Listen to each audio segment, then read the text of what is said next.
Welcome to the deep dive. Today we're digging into a really potent idea about influence. It's quite counterintuitive, actually. Mm-hmm. Forget winning arguments with words. The focus today from the 48 Laws of Power is winning through action, doing, not talking. Right. And our job here is to pull out the key nuggets from the sources, really understand why this works, and look at some, well, frankly, amazing historical examples. Yeah. It's kind of a shortcut to getting this crucial concept. Okay, so let's unpack the core law. Law 9. Win through your actions, never through argument. It says, and this really hits hard, any momentary triumph you think you have gained through argument is really a Pyrrhic victory. A victory that costs too much. Exactly, because the resentment and ill will you stir up is stronger and lasts longer than any momentary change of opinion. That's a bold statement, isn't it? Winning an argument can actually be losing. It really is bold, and the directive itself is crystal clear. It is much more powerful to get others to agree with you through your actions, without saying a word. Demonstrate, do not explicate. So the big question is, why is this so hard?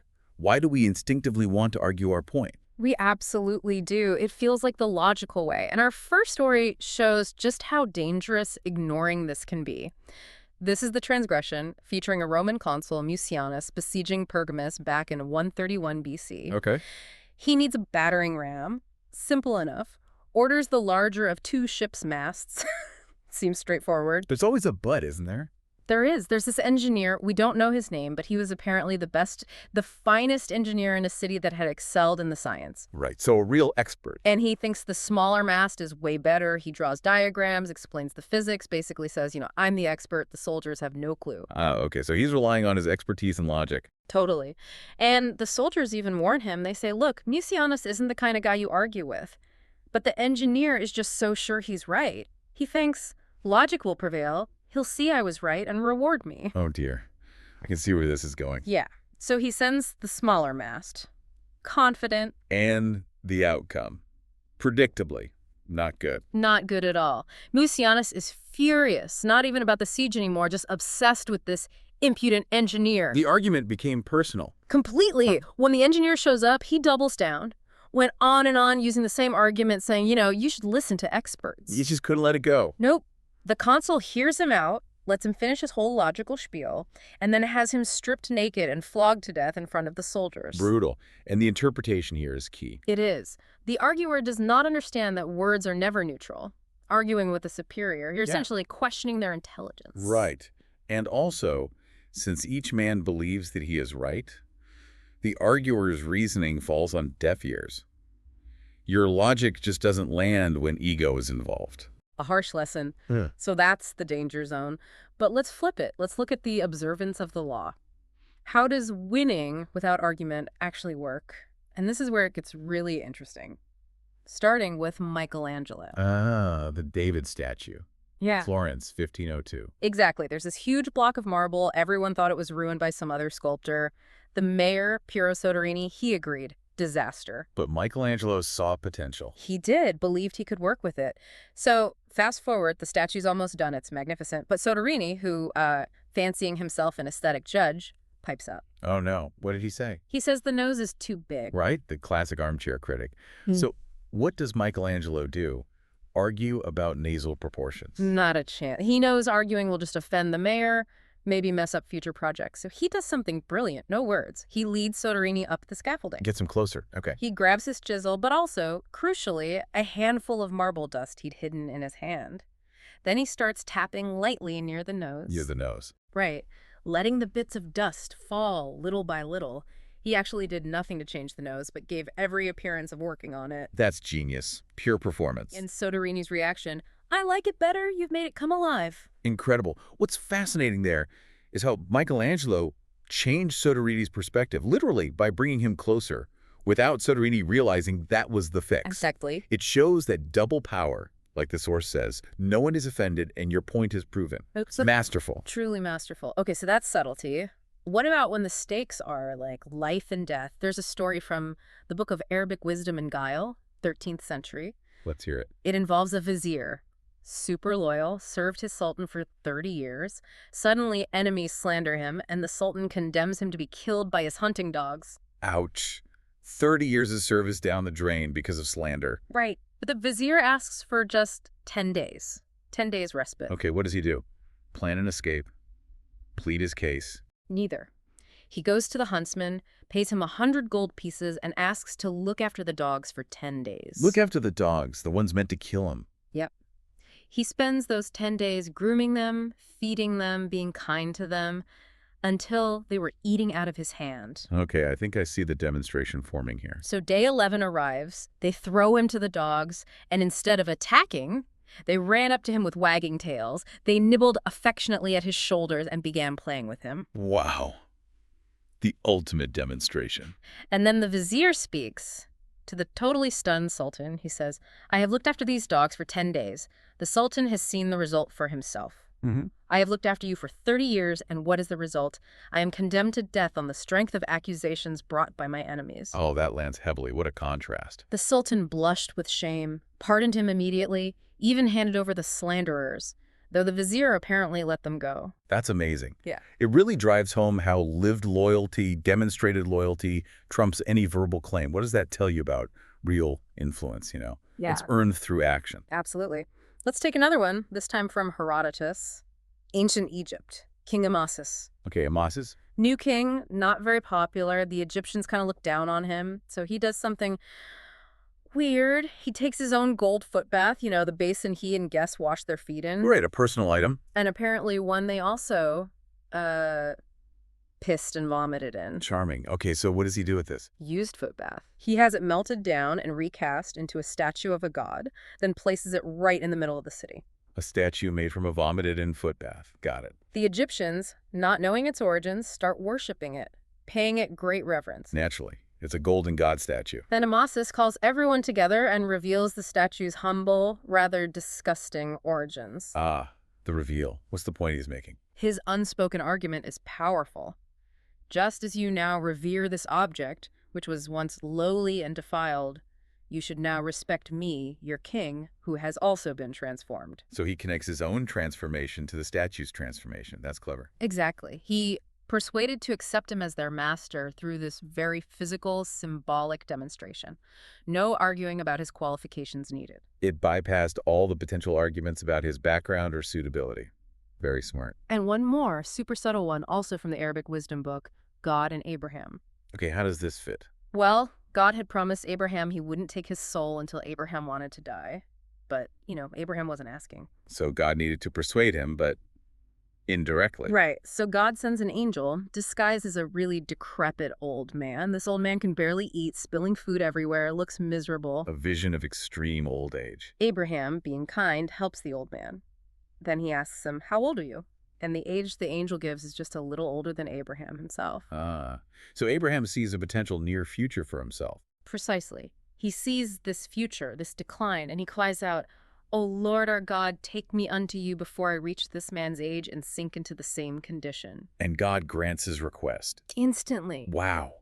That's maybe the ultimate indirect persuasion. It wasn't an argument. It was a visceral, emotional demonstration. A mirror, almost. It showed him rather than telling him. Exactly. So let's pull these threads together. What are the keys to power here? Why does action trump words so consistently? Well, the core problem with arguments, the sources say, is you never be certain how it affects people. They might nod along but secretly resent you, or you accidentally offend them without realizing. Right. Words have that insidious ability to be interpreted according to the other person's mood and insecurities. What you intend isn't always what's received. And let's be honest, even the best argument has no solid foundation. We're all a bit skeptical of words now, aren't we? Arguments can feel like bags of air, just opinions, maybe some shaky stats. Or quoting authorities out of context. Yeah. But action and demonstration are much more powerful and meaningful. They are there before our eyes for us to see. Undeniable. No offensive words, no possibility of misinterpretation. No one can argue with a demonstrated proof. It's like that quote from Balthazar Gracian, "The truth is generally seen, rarely heard." I like that. And crucially, when you demonstrate, your opponents do not get defensive. They're more open because you're not attacking their viewpoint directly. You're just showing them something. Making them literally and physically feel your meaning is infinitely more powerful. Which brings us to another great example. Sir Christopher Wren. the architect. Ah, yes. Westminster Town Hall, 1688. So Wren designs this amazing building. He's a consummate engineer, knows his stuff. But the mayor gets nervous. He thinks the second floor might not be secure. Despite Wren's expertise. Despite Wren's expertise, the mayor demands 2 extra stone columns underneath for extra support.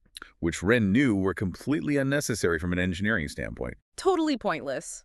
But arguing with the nervous mayor. Futile. So Wren says, okay. Build them he did. And the mayor was grateful. Problem solved, right? Well, for the mayor, maybe. What did Wren do? Years later, long after Wren and the mayor were gone, workmen doing repairs discover something amazing. The columns stopped just short of the ceiling. They were dummies. No way. That's brilliant. Isn't it? So both men got what they wanted. The mayor got his peace of mind, his feeling of security. And Wren got his way too. He knew posterity would understand that his original design worked and the columns were unnecessary. He proved his point silently, across time. A perfect case of giving the appearance needed without compromising the reality. No argument needed. Incredible. And for maybe the most visceral demonstration, we have to talk about Nikita Khrushchev. Oh, the heckler story. This one is powerful. So Khrushchev is giving a speech denouncing Stalin's crimes. Big deal at the time. Suddenly a voice from the audience shouts, "You are a colleague of Stalin's. Why didn't you stop him then?" A very pointed, dangerous question. Absolutely. The hall goes silent. Khrushchev pauses. Then he booms out, "Who said that?" End. Dead silence. Nobody moves. Nobody dares identify themselves. Utter fear in the room. You could probably hear a pin drop. Exactly. After letting the silence hang there, Khrushchev just says, quietly but intensely, "Now you know why I didn't stop him." Wow. Just wow. No argument, no excuses. The demonstration was visceral. Yeah. He didn't explain the fear. He recreated it in the room. He had made them feel what it was like to face Stalin, had made them feel the paranoia, the fear. That's demonstration on another level. It really is. And this leads to the idea that persuasion can even go beyond specific actions into just symbols. Right. Symbols pack a huge amount of meaning without explicit explanation. Yeah. A flag, a story, a monument. Everyone understands you without anything being said. Which brings us to Henry Kissinger in 1975. Ah, the Masada visit. This was during tricky negotiations with Israel over the Sinai Desert. Things were tense, frustrating. Very frustrating. So Kissinger does something unexpected. He abruptly breaks off a meeting and announces he's going to visit the ancient ruins of Masada. Masada, the place where, back in AD 73, hundreds of Jewish warriors committed mass suicide rather than surrender to the Romans.